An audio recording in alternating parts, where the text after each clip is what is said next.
Histoire 1. Celui qui est à gauche.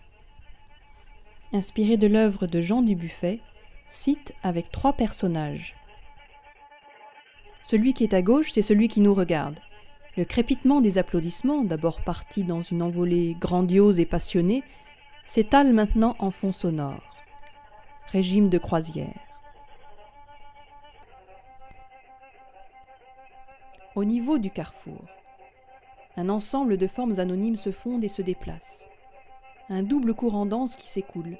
Je la repère parce qu'elle semble immobile.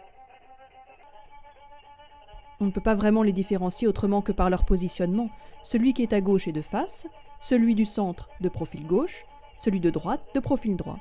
Celui de gauche nous regarde des 2 yeux, mais les 2 autres nous regardent aussi, notez bien. Seulement d'un seul œil, de fait. Certains spectateurs ont maintenant cessé de battre des mains et se tordent sur leur siège pour se parler à l'oreille. Le flux grouillant et impersonnel s'écarte à son niveau. C'est comme ça qu'on peut voir qu'elle est là.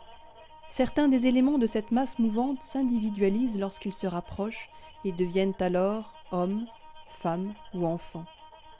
Enfin, ils sont pareils mais différents. Leur style, c'est-à-dire. D'ailleurs, les applaudissements n'étaient pas dispensés vers eux de la même manière. Elle n'est pas immobile, juste immensément moins rapide. Un très léger balancement de son axe du corps, tantôt vers la droite, tantôt vers la gauche, peut même parfois être perceptible lorsque la ligne mince et presque translucide marquant le point de présence de son corps vient rejoindre la masse opaque du bord de la foule. Le son généré par le claquement des mains est dirigé vers la scène et une légère modulation de l'amplitude spatiale dévie l'onde sonore, comme le font les rayons lumineux marquant les mirages dans le désert, à cause de la chaleur. Une envolée de pigeons me masque la scène. Le claquement des ailes, d'abord massivement occultant, se dissipe selon une trajectoire de plus en plus déviée vers la gauche.